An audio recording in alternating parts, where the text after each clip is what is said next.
AP CM YS Jagan అద్భుతమైన నటుడని, సినిమాల్లో నటిస్తే ఆయనకు భాస్కర్ అవార్డు ఖచ్చితంగా వస్తుందని టీడీపీ జాతీయ ప్రధాన కార్యదర్శి నారా లోకేష్ ఎద్దేవా చేశారు.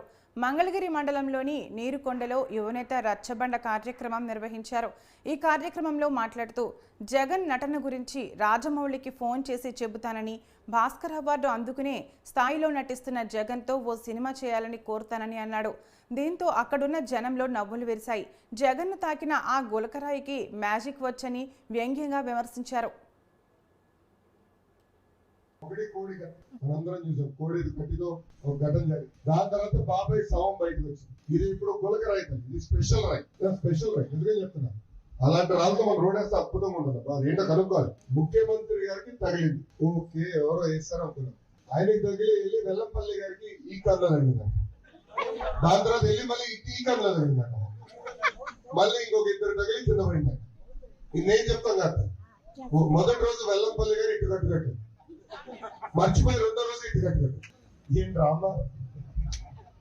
మళ్ళీ ఇలా బస్సు యాత్ర జరిగే వరకేమో కట్టుండే ఏదో కట్టాడు పెద్ద. ఆ ప్లాచ్ కూడా ముందల రోజు చిన్నది. పాదయాత్ర రోజులు పెరిగేలా పెద్దగా అయిపోయింది. ఓకే అయిపోయింది. నిన్నదో ప్రెస్ మీట్ పెట్టాడు, రాక ప్రెస్ మీట్ పెట్టాడు. కనీసం ఒక చిన్న కాగలేదు, మొత్తం పోయింది మ్యాజిక్.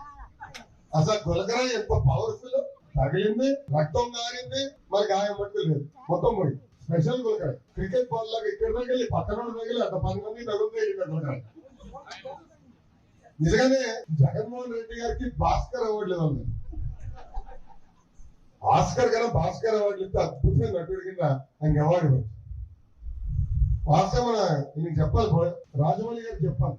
మంచిగా రాజమౌళి గారికి ఫోన్ చేస్తాను, గురుగారు వీళ్ళందరితో జగన్మోహన్ రెడ్డి గారు పెట్టండి, గ్యారంటీగా ఆస్కర్ వచ్చేస్తుందని చెప్తాను.